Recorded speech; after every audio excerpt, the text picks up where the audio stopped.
பிள்ளைகள் அனைவருக்கும் வணக்கம்.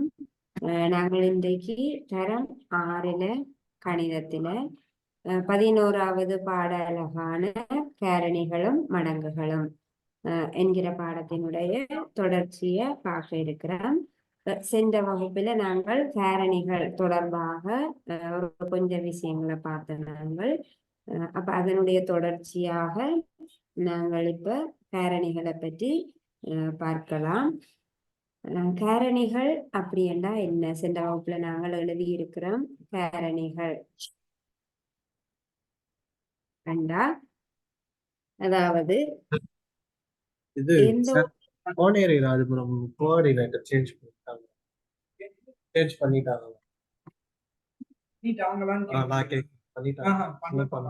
போன் பண்ணேன், அதனால போனே எடுக்கல. இன்னைக்கு காலையில கூப்பிட்டு சொல்லிட்டேன் சார், இந்த மாதிரி இது இருக்குது, எனக்கு வந்து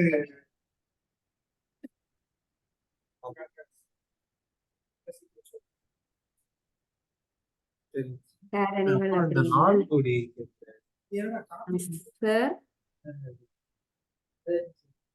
காரணிகள் அப்படி என்றா என்னென்று படிச்ச நாங்கள் சென்ற வகுப்புல எந்த ஒரு முழு எண்ணையும் 2 முழு எண்களின் பெருக்கமாக எழுத முடிந்தால் அந்த 2 முழு எண்களையும் அவ்வெண்ணினுடைய காரணிகள் என்கிறோம்.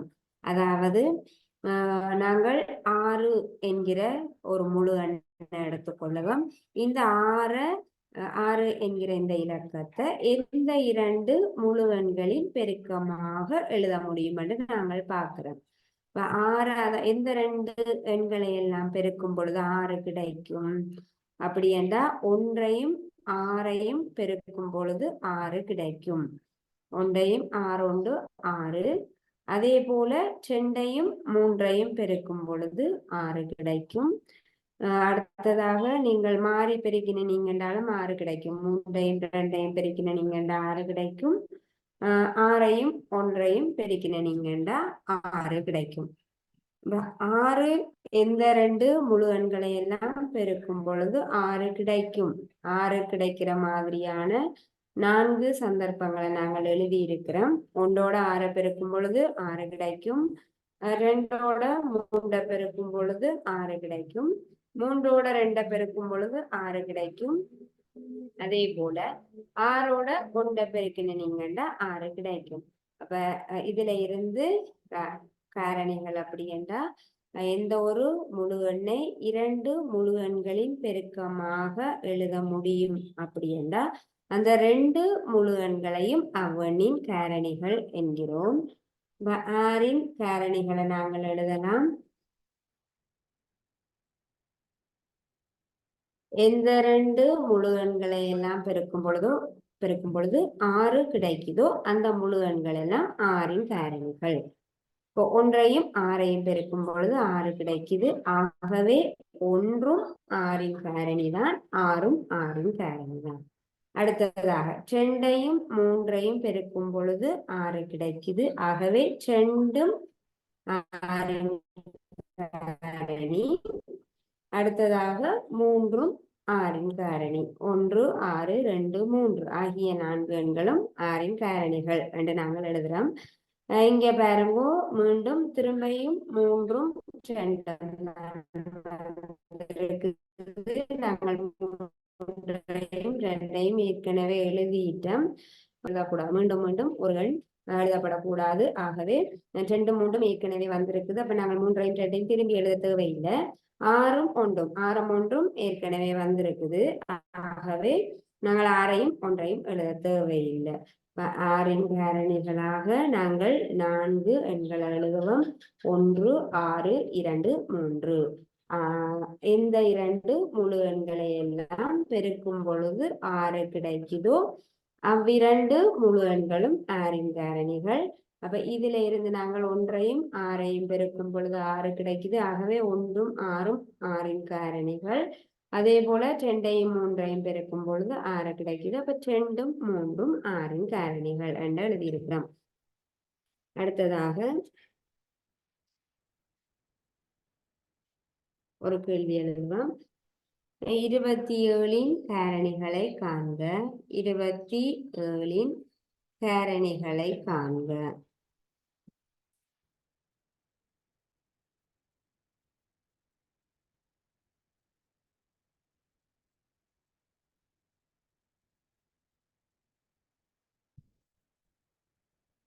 இருபத்தி ஏழின் காரணிகளை எழுத போறோம். இப்ப 27 காரணிகளை எழுதுறதுக்காக எந்த இரண்டு எண்களை பெருக்கும் பொழுது 27 கிடைக்குதுன்னு பார்ப்போம். நாங்கள் வாய்ப்பாடு படிச்சிருக்கிறோம். வாய்ப்பாடுல நீங்கள் முதல்ல நீங்கள் அந்த வாய்ப்பாடை ஞாபகப்படுத்தி கொண்டு அந்த காரணிகளை எடுக்க முடியும். அல்லது இந்த பெருக்கல் 1 தொடக்கம் 10 வரையான பெருக்கல் அட்டவணையை பயன்படுத்தியும் நீங்கள் அந்த காரணிகளை அறிந்து கொள்ள முடியும். அதாவது 27 வந்து எந்த இரண்டு முழு எண்களை எல்லாம் பெருக்கும் பொழுது 27 கிடைக்குது அப்படி என்று பார்ப்போம். பார்த்தீங்கன்னா 1ஐயும் 27ஐயும் பெருக்கும் போது நிச்சயமாக 27 கிடைக்கும். எந்த ஒரு எண்ணும் 27 என்கிற எண்ணை நீங்க எடுத்து பார்க்கும் பொழுது நிச்சயமாக இந்த எண்ணை 1ஆல பெருக்கும் பொழுது இந்த 6 1ஆல 6 பெருக்கினீங்கன்னா 6, 27 27ஆல 1 பெருக்கும் போது நிச்சயமாக 27 கிடைக்கும். ஆகவே ஒரு எண்ணினுடைய காரணிகளாக நிச்சயமாக ஒன்றும் இருக்கும், அந்த எண்ணும் இருக்கும். ஒரு எண்ணினுடைய காரணிகளாக இருக்கக்கூடியவை என்று எங்களால உறுதியாக கூற முடியும். எவற்றையெல்லாம் அப்படி என்றால் அந்த எண்ணையும் ஒன்றையும், எந்த ஒரு எண்ணையும் 1ஆல பெருக்கினீங்கன்னா அதே எண் கிடைக்கும். 27ஐயும் 1ஆல பெருக்கும் போது 27 கிடைக்கும். உங்களுக்கு காரணிகள் காண தெரியாட்டியும் நிச்சயமாக ஒரு எண்ணினுடைய காரணிகளாக ஒன்றும் இருக்கும், அந்த எண்ணும் இருக்கும் என்பதை நீங்கள் ஞாபகத்துல வச்சுக்கொள்ள வேணும். 1ஓட 27 பெருக்கும் போது 27 கிடைக்கும். அடுத்தது 2ஆல 2ஆம் வாய்ப்பாட்டுல பார்த்தீங்கன்னா 27 இருக்காது. 27 ஒரு ஒற்றையன். 2ஆல வகுப்பட வேணுமெண்டா அந்த எண் ஒரு இரட்டை எண்ணாக இருக்க வேணும். 27 2ஆல வகுப்படாது. அடுத்ததாக 3ஆல நாங்கள் 3ஆம் வாய்ப்பாடு பார்க்கிறோம். 3ஐயும் 9ஐயும் பெருக்கும் பொழுது 27 கிடைக்கும். பிறகு பார்த்தீங்கன்னா 4ஆம் வாய்ப்பாடு பார்க்கும் பொழுது 27 வராது, 4ஆல வகுப்படாது. 5ஆம் வாய்ப்பாட்டிலையும் 27 வராது, 6லையும் வராது. அங்கால திரும்ப 9ஆவது வாய்ப்பாட்டில தான் 9ஐ 3ஆல பெருக்கும் பொழுது 27 கிடைக்கும். அதே போல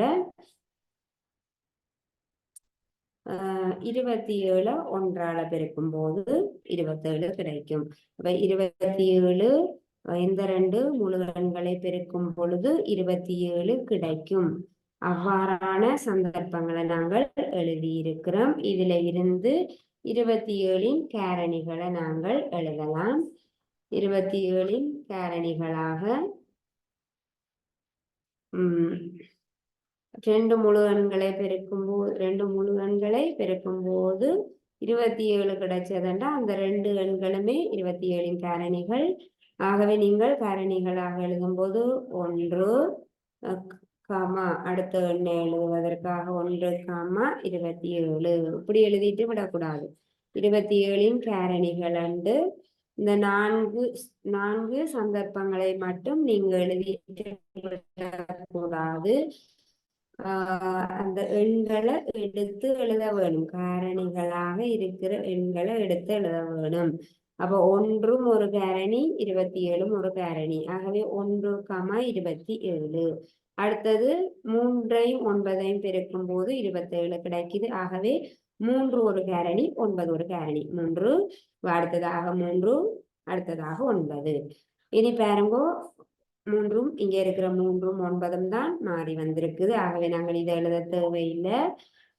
27 தர 1 தர 27 தான் இங்கேயும் வந்திருக்கு. அப்ப நாங்கள் இந்த 4 காரணிகளையும் எழுத தேவையில்லை. காரணிகளாக எழுதும் போது ஒரு எண்ணை மீண்டும் மீண்டும் நாங்கள் எழுதக்கூடாது.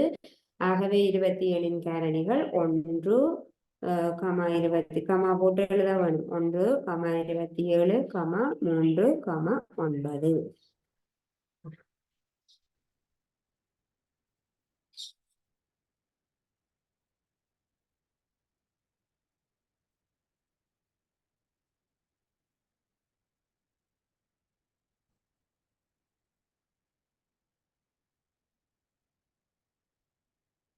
அடுத்ததாக இந்த காரணிகளை ஒரு எண்ணினுடைய காரணிகளை காண்பதற்காக நாங்கள் இன்னொரு முறையை பயன்படுத்த போறோம்.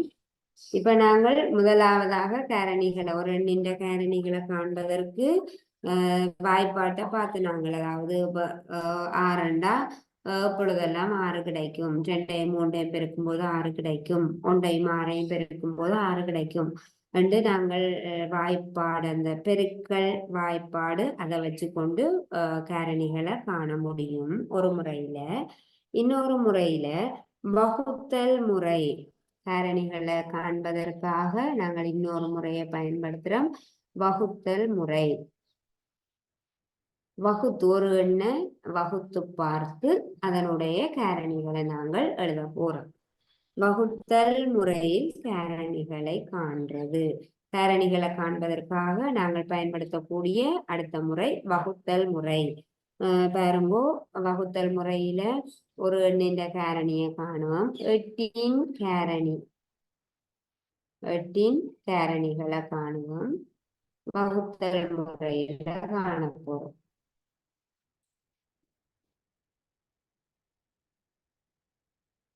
8 காரணிகளை வகுத்தல் முறையில நாங்கள் காண போறோம். வகுத்தல் முறை அப்படி என்றா என்ன? நாங்கள் காரணிகளை காணக்கூடிய எண்ணை ஒவ்வொரு எண்ணாலையும் வகுத்து வகுத்து பார்த்து பார்த்து காரணிகளை எழுத போறோம்.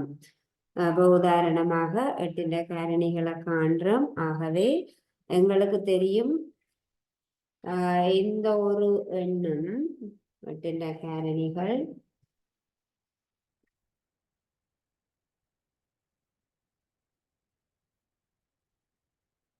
8 காரணிகளாக நாங்கள் பார்க்காமலே வகுத்தல் முறையிலையும் செய்யாம பெருக்கல் முறையிலையும் செய்யாம நிச்சயமாக 8க்கு நாங்கள் 2 காரணிகளை கூற முடியும். என்னென்ன காரணிகள்? 1ம் 8ம். 1ஐயும் 8ஐயும் பெருக்கும் பொழுது எந்த ஒரு எண்ணையும் அதே எண்ணாலையும் 1ஆலையும் பெருக்கும் பொழுது அந்த எண் கிடைக்கும். 8ஐ நீங்கள் 1ஆலையும் 8ஆலையும் பெருக்கினீங்கன்னா 8 கிடைக்கும். அதே போல 8ஐ நீங்கள் 1ஆல வகுத்து பார்த்த நீங்கன்றாலும் 8 கிடைக்கும். ஆகவே நாங்கள் ஒரு காரணிகள் தெரியாட்டி கூடயே இந்த 2 காரணிகளையும் நாங்கள் எழுத முடியும் உறுதியாக. ஏனென்றா எந்த ஒரு எண்ணுக்கும் 1 ஒரு காரணியாக இருக்கும், அதே போல அந்த எண்ணும் ஒரு காரணியாக இருக்கும். நாங்கள் ஒன்றும் செய்யாமலே 8 காரணி 8க்கு 2 காரணிகளை எழுதலாம். 1ம் 8ம் 8னுடைய காரணிகள் ஆகும். இதை தொடர்ந்து மிச்ச காரணிகளை நாங்கள் எழுத போறோம். அதுக்காக வகுத்தல் முறையை நாங்கள் பயன்படுத்துறோம். 8னுடைய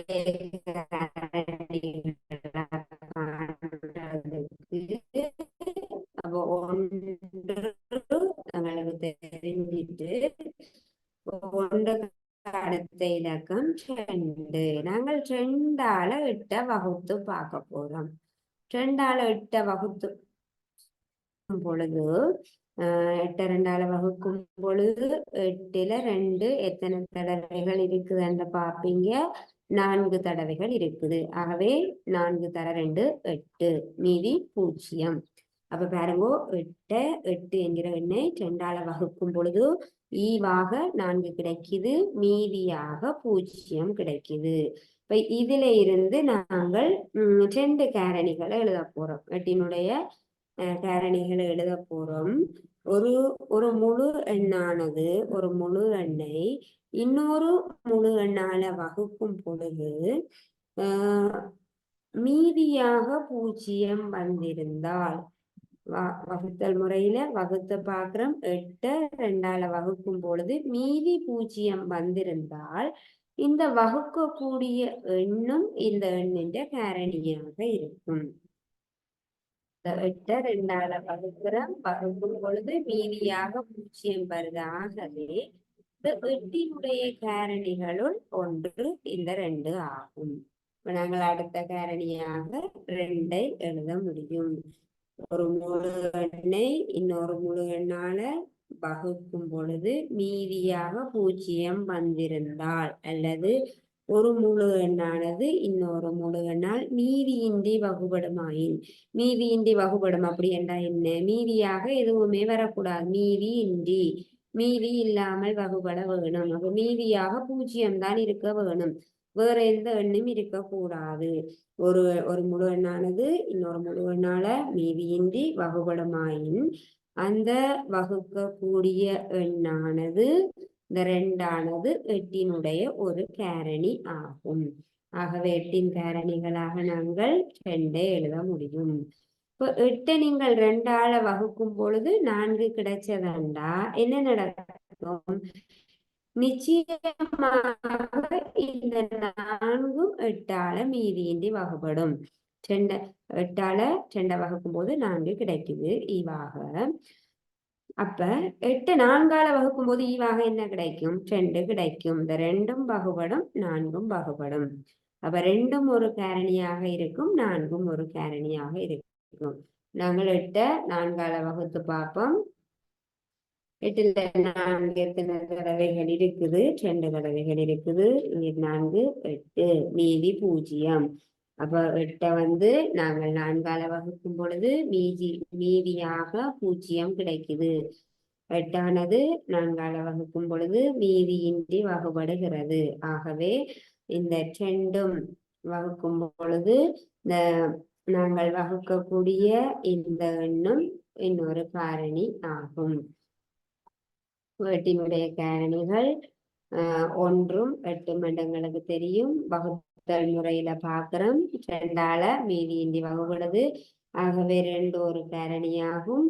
2ஆல வகுக்கும் போது 4 கிடைக்கிறபடியா 4ம் இன்னொரு காரணியாகும். இதுல இருந்தே நீங்கள் எழுதலாம். இதை செய்து பார்க்காமல் இதுல இருந்தே 2ம் ஒரு காரணியாகும், 4ம் ஒரு காரணியாகும் என்று எழுதிவிட முடியும்.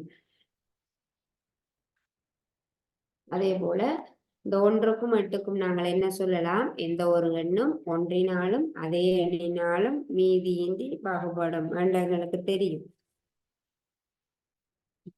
எந்த ஒரு எண்ணும் 1னாலும் அதே எண்ணினாலும் மீதியின்றி வகுபடும். 1ஆல 8 1ஆல வகுத்தனீங்கண்டா 8. அதே போல 8 8ஆல வகுத்தனீங்கண்டா மீதி 0. எந்த ஒரு எண்ணும் அவ்வெண்ணாலையும் 1ஆலையும் மீதியின்றி வகுபடும். ஆகவே எந்த ஒரு எண்ணினுடைய காரணிகளாகவும் நிச்சயமாக இந்த 1ம் இருக்கும், அந்த எண்ணும் இருக்கும். 12ன் காரணிகள் என்றால் 12னுடைய காரணிகளாக நாங்கள் சொல்லலாம். செய்து பார்க்காமலே கண்ணை மூடிக்கொண்டு சொல்லலாம். 12 ஒரு காரணி 1, இன்னொரு காரணி 12. ஏனென்றா 12ஆல வகுக்கும் போது மீதியாக 12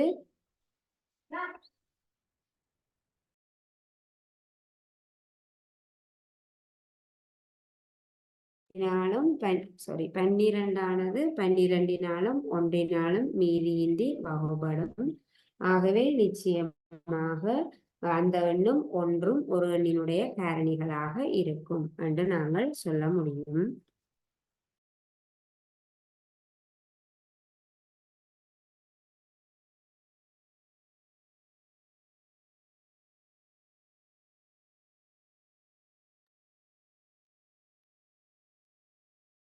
அடுத்ததாக இதே மாதிரி நாங்கள் இன்னொரு கேள்வி பார்ப்போம். 32ன் காரணிகளை வகுப்பதன் மூலம் பெறுக. வகுத்தல் முறையில 32ன் காரணிகளை காண போறோம்.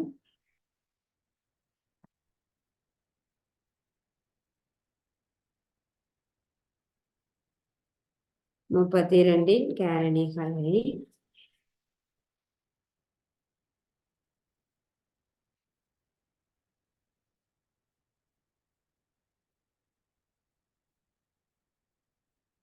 வகுப்பதன் மூலம் பெறுக. வகுத்தல் முறையில 32னுடைய காரணிகளை காண போறோம். 32 காரணிகள் நிச்சயமாக உங்களுக்கு கேள்வி வரும். 2 மார்க்ஸ்ல கேள்வி வந்தாலும் கேள்வி ஒன்று இருக்கும். பகுதி 2லயும் கேள்வி வரும். காரணிகளை எந்த ஒரு எண்ணினுடைய காரணிகளை கேட்டாலும் நாங்கள் இங்க செய்து பார்த்துட்டு காரணிகளை எடுத்து எழுத வேணும். இறுதியாக விடையில இந்த எண்ணினுடைய காரணிகளை நாங்கள் எடுத்து எழுத வேணும். அப்ப 32 காரணிகளாக நாங்கள் எதையும் செய்து பார்க்காமலேயே உறுதியாக சொல்லலாம் 1 ஒரு காரணியாக இருக்கும். இந்த எண் 32 ஒரு காரணியாக இருக்கும். எந்த ஒரு எண்ணும் ஒன்றினாலும் அதே எண்ணினாலும் மீதியின்றி வகுபடுவதால் ஒன்றும் அவ்வெண்ணும் அந்த எண்ணினுடைய காரணிகளாக இருக்கும். 32 காரணிகளாக ஒன்றும் இருக்கும், 32 இருக்கும். நாங்கள் 2 காரணிகளை எழுதிட்டோம். இனி வகுத்தல் முறையில வகுத்து பார்த்து மீதி காரணிகளை எழுத போறோம். 32 நாங்கள் அடுத்ததாக 1 எழுதிட்டோம். 2ஆல வகுப்போம். 2ஆல வகுக்கும் பொழுது மீதியின்றி வகுப்பட்டதென்றா இந்த 32 காரணி. எங்களுக்கு ஏற்கனவே தெரியும் 32 வந்து ஒரு இரட்டையன். 2ஆல நிச்சயமாக அது வகுப்படும். ஆகவே நாங்கள் வகுத்து பார்ப்போம். 32 2ஆல வகுப்போம். 3 இருக்குது.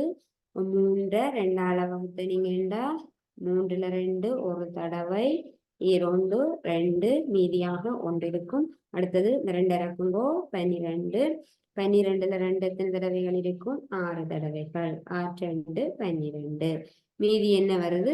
0. ஆகவே 32 2ஆல மீதியின்றி வகுப்படுகிறது. மீதியாக என்ன வருது? 0 வருது. மீதியாக எந்த எண்ணும் வரவில்லை. மீதியாக 0 வருகிறது. ஆகவே 32ஆனது 2ஆல மீதியின்றி வகுப்படுவதால் இந்த 2 32னுடைய ஒரு காரணி ஆகும். அடுத்த காரணியாக நாங்கள் 2 எழுதிட்டோம். இனி நாங்கள் 2க்கு அடுத்த 3 ஒரு காரணியாக இருக்குமாறு நாங்கள் பார்க்கிறோம். 32 3ஆல வகுத்து பார்க்கிறோம். 32 3ஆல வகுக்கும் பொழுது முதலாவது 3 எடுத்து பார்ப்போம். 3ல 3 எத்தனை தடவைகள் இருக்குது? ஒரு தடவை. 3 3. 3ல 3 கழிச்சோம் 0. அடுத்ததாக 2 இறக்குவோம். 2ல 3 அடங்குமா? அடங்காது. ஆகவே நாங்கள் ஒரு எண்ணை இறக்குறோம். இறக்கின பிறகும் நாங்கள் இறக்கி இருக்கக்கூடிய எண்ணில அந்த எண் அடங்கவில்லை. இந்த எண்ணை விட 3 பெரியதாக இருக்குது. ஆகவே நாங்கள் என்ன செய்வோம்? மேல ஒரு 0 போடுவோம். இப்ப மீதி 32ஐ 3ஆல வகுக்கும் பொழுது ஈவாக 10 கிடைக்குது. மீதியாக 2 கிடைக்குது. மீதியாக 2 கிடைக்குது. மீதி 2. 32ஐ 3ஆல வகுக்கும் போது மீதி 2. இதுக்கு பிறகு வகுக்க இயலாது, வகுக்க முடியாது. 32ஐ 3ஆல வகுக்கும் பொழுது 32ல 3 10 தடவைகள் இருக்குது. அப்ப ஈவாக 10 கிடைக்குது. மீதியாக 2 கிடைக்குது. அப்ப மீதி இன்றி வகுபடுதா? இங்க வகுபடவில்லை. மீதியாக ஒரு எண் வருது. மீதியாக 2 கிடைக்குது. எங்களுக்கு மீதியாக 0 வர வேணும். மீதியாக 0 வந்தால்தான் இந்த 32ஆனது 3ஆல் வகுபடும். அப்ப நாங்கள் 3 ஒரு காரணியாக எழுதுவோம். இங்கே 32ஆனது 3ஆல மீதியின்றி வகுபடவில்லை. வகுக்கும் போது மீதியாக 0 வரவில்லை. ஆகவே 3 32னுடைய காரணியாக எடுத்து பார்த்தோம். மீதியாக 0 வரவில்லை. ஆகவே 32னுடைய ஒரு காரணியாக 3 இருக்காது. இனி நாங்கள் 2ஆல வகுத்து பார்த்துட்டோம், 3ஆல வகுத்து பார்த்துட்டோம். 32 4ஆல வகுப்போம். 32 4ஆல வகுத்த நீங்கண்டா 3க்குள்ள 4 அடங்காது. ஆகவே இந்த 2 இலக்கங்களையும் எடுத்து பார்ப்போம். 32 32ல 4 எத்தனை தடவைகள் இருக்குது? நீங்கள் 4வது வாய்ப்பாடு சொன்னீங்கடா. சரி, 4 8 4 4 தர 8 32 4 8 32 4 8 பெருக்கும் பொழுது 32 கிடைக்கும். 32க்குள்ள 4 8 தடவைகள் இருக்குது. 8 4 32. இனி 32 32ஆல கழிப்போம். மீதியாக என்ன வருது? 0 வருது. அந்த 32னுடைய 4 இருக்கும். 32னுடைய ஒரு காரணியாக 4 இருக்கும்.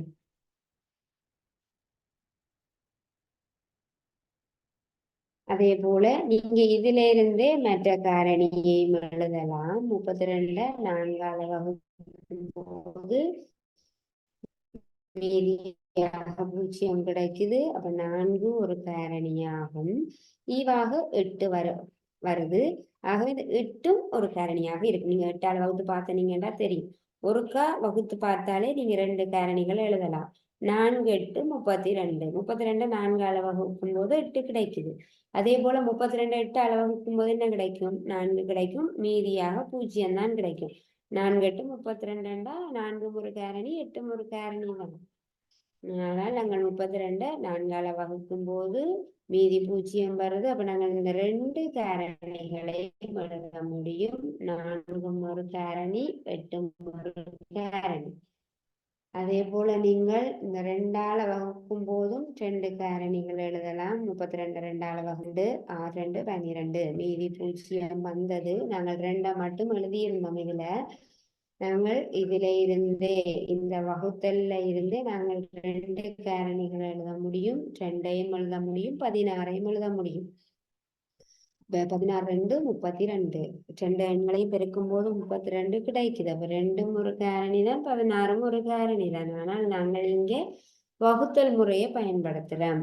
இப்ப 2ம் ஒரு காரணி, 16ம் ஒரு காரணி. நாங்கள் 32க்கு எத்தனை காரணிகள் எழுதி இருக்கிறோம்? 1 2 3 4 5 6 காரணிகள் எழுதி இருக்கிறோம். 4ஆல நீங்கள் வகுத்து பார்த்துட்டீங்க.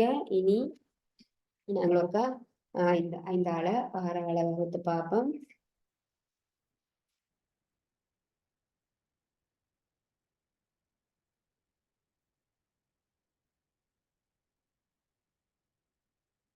முப்பத்தி 5ஆல வகுப்போம். 32 5ஆல வகுத்த நீங்கண்டா 3க்குள்ள 5 அடங்காது. 32க்குள்ள 5 எத்தனை தடவைகள் இருக்குதுன்னு பார்ப்பீங்க. 6 தடவைகள் இருக்குது. 6 5 30. 32ல இருந்து 30 கழியுங்கோ, மீதி 2. மீதி 2 கிடைக்குது.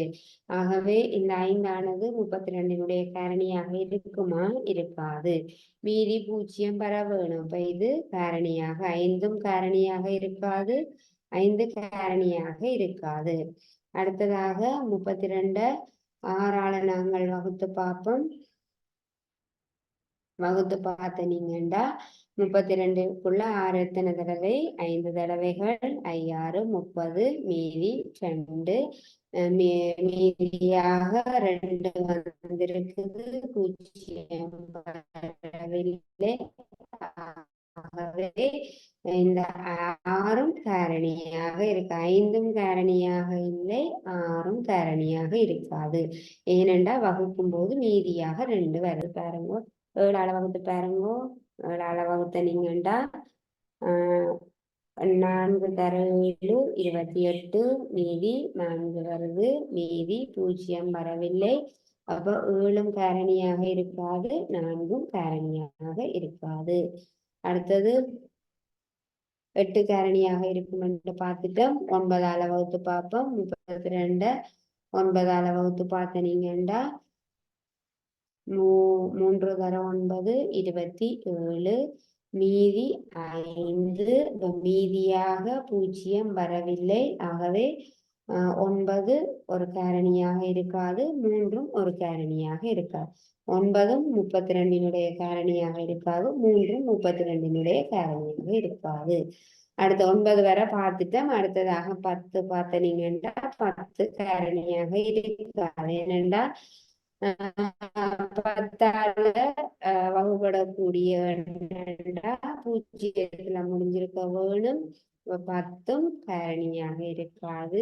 ஆகவே நீங்கள் 32 இப்படி நீங்கள் செய்து பார்த்து கொண்டு போகலாம். 2 கேள்வி செய்யும் பொழுது உங்களுக்கு ஓரளவு எத்தனை காரணிகள் வரும் என்று தெரிஞ்சிடும்.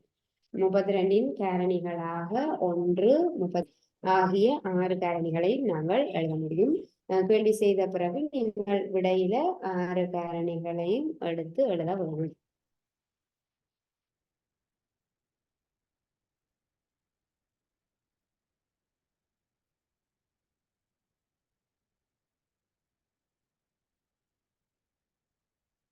அடுத்ததாக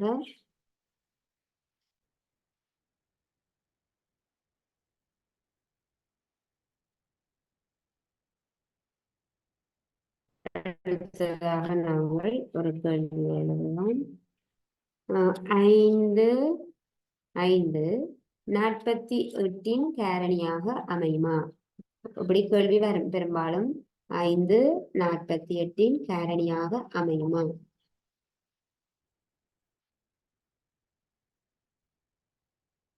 உமது விடைக்கான காரணத்தை தருக. உமது விடைக்கான காரணத்தை தருக.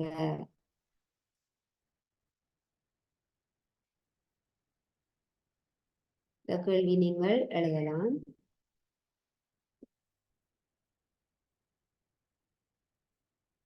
பாருங்கோ, 5 48 காரணியாக அமையுமோ? அப்படி காரணியாக அமையும் அப்படி என்றாலும் நாங்கள் ஏன் அமையுது என்று காரணம் எழுத வேணும். அவ்வாறு இல்லாமல் காரணியாக அமையாட்டாலும் நாங்கள் ஏன் காரணியாக அமையவில்லை என்று காரணத்தை எழுத வேணும். இப்ப நாங்கள் என்ன செய்யலாம்? இதற்காக வகுத்தல் முறையை பயன்படுத்தலாம். 48 காரணியாக 5 அமையுமா என்று பார்க்கறதுக்கு இலகுவான முறை வகுத்தல் முறைதான். 48 நாங்கள் 5ஆல வகுத்து பார்க்கலாம். 5ஆல வகுக்கும் போது மீதியாக 0 இருந்தால் காரணியாக அமையும். மீதியாக 0 இல்லாட்டி காரணியாக அமையாது என்று எங்களுக்கு தெரியும். ஆகவே நாங்கள் 48 5ஆல வகுப்போம். இதற்காக நாங்கள் வகுத்தல் முறையை பயன்படுத்துகிறோம். 48 5ஆல வகுப்போம். அப்ப நான் முதலாவது இருக்கிறேன் 4, 4க்குள்ள 5 அடங்காது. ஆகவே 48 48ஐ நாங்கள் எடுத்து பார்க்கிறோம். 48க்குள்ள 5 எத்தனை தடவை இருக்குது என்ற வாய்ப்பாட்டை பார்க்கலாம். நீங்க 48க்குள்ள 5 எத்தனை தடவைகள் இருக்குது என்று பார்த்தீங்கன்னா 8 5 40, 9 45. 9ஐயும் 5ஐயும் பெருக்கும் பொழுது 45 கிடைக்கும். 9 45. 48ல இருந்து 45 கழிவுவோம், மீதியாக 3 கிடைக்குது. 48 3ஆல வகுக்கிறோம். வகுத்து மீதி என்ன வருதுன்னு பார்க்கிறோம்.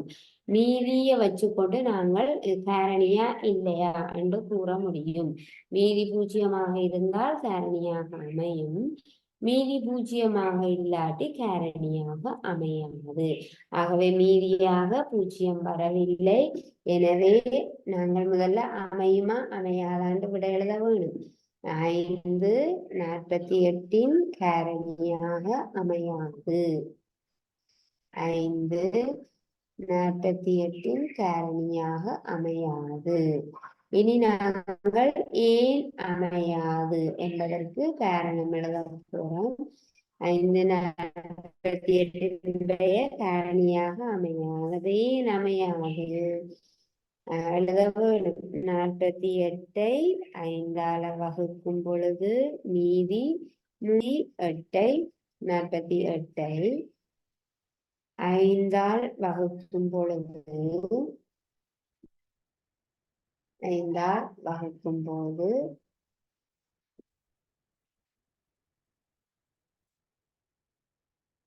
மீதியாக 3 கிடைப்பதனால் மீதியாக 3 கிடைப்பதனால்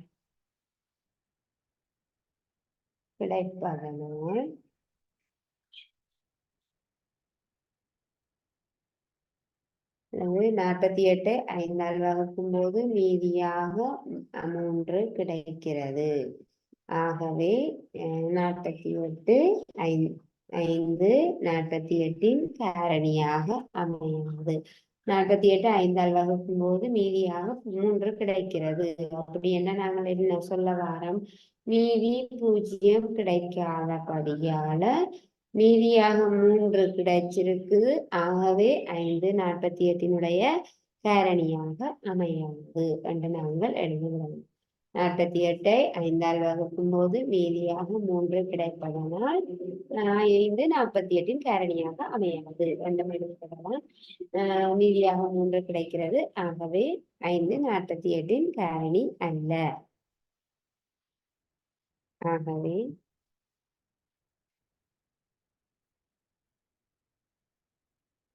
5, 48இன் காரணி அல்ல.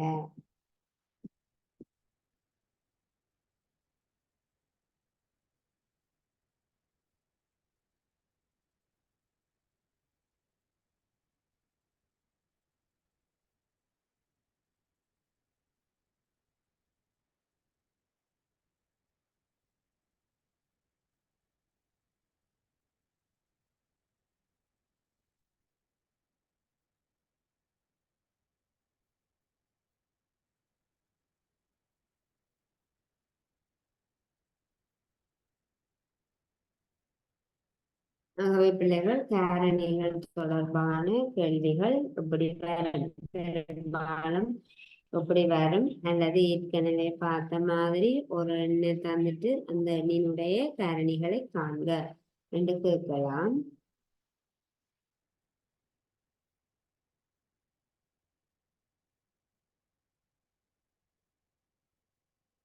காரணிகள் பற்றி படிச்சன. காரணிகளை காண்பதற்காக நாங்கள் 2 முதலாவது பெருக்கத்தை வச்சுக்கொண்டு காரணிகள் எழுதினோம். 2ஆவதாக ஒரு முறை பயன்படுத்தினோம் வகுத்தல் முறையில. வகுத்தல் முறையில எவ்வாறு காரணிகளை காண்றது அப்படி என்று நாங்கள் அடுத்ததாக இன்னும் ஒரு கேள்வி பார்ப்போம். 84இன் காரணியாக 6 அமையுமா? காரணியாக 6 அமையுமா?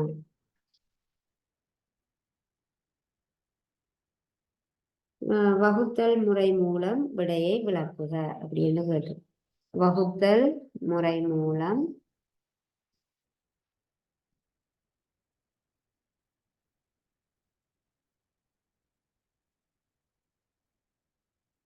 விடையை விளக்குக. இப்படி கேள்வி கேட்டா வகுத்தல் முறையில தான் நாங்கள் செய்யும் போது உங்களுக்கு இலகுவானதாக இருக்கும். வகுத்தல் முறையில செய்யலாம். இப்படி கேள்வி வந்த 84இன் காரணியாக 6 அமையுமா? ஆகவே நாங்கள் வகுத்தல் முறையில செய்கிறோம். 84 6ஆல் வகுக்கிறோம். 8 8ல் 6 வந்து ஒரு தடவை. 6 உண்டு 6. 8ல் 2 6 கழியும்போ 2. அடுத்ததாக 4 இறக்குங்க 24.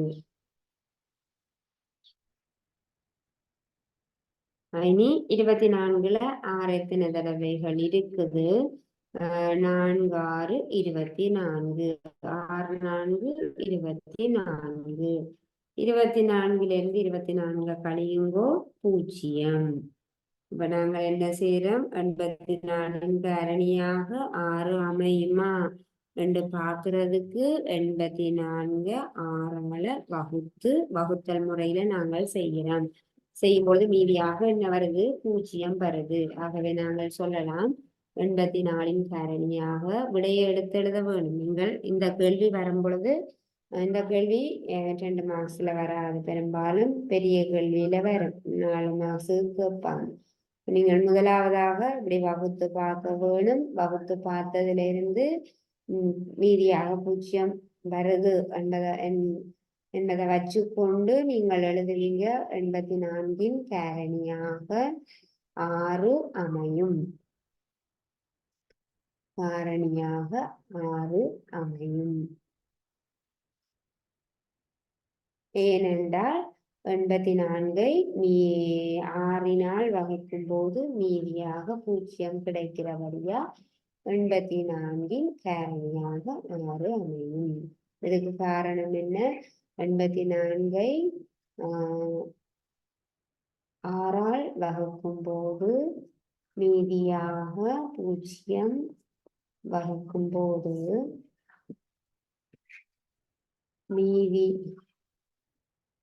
மீதியாக 0 கிடைப்பதனால்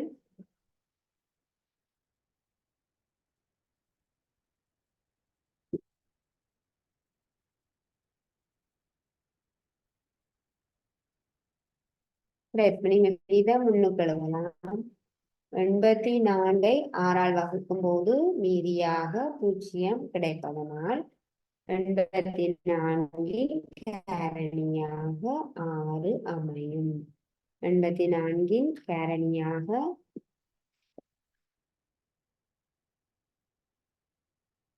6 அமையும்.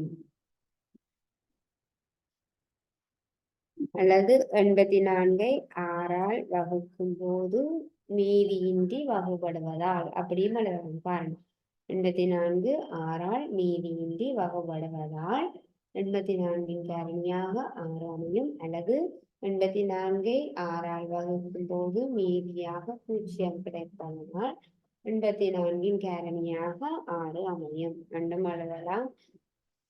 ஆகவே பிள்ளைகள், நீங்கள் எழுதி கொள்ளுங்கோ. இன்றைக்கு காரணிகளும் மடங்குகளும் என்கிற பாடத்துல காரணிகள் தொடர்பான கேள்விகளை நாங்கள் நாங்கள் அடுத்த வகுப்புல நாங்கள் மடங்குகள் பற்றி படிக்கலாம். காரணிகள்ல இப்படியான கேள்வி, காரணிகளை காண்க அல்லது இப்படி ஒரு கேள்வி வர. இதோட இன்றைய வகுப்பை நிறைவு செய்து கொள்ளலாம். மீண்டும் அடுத்த வகுப்பில் சந்திப்போம். தேங்க்யூ பிள்ளைகள்.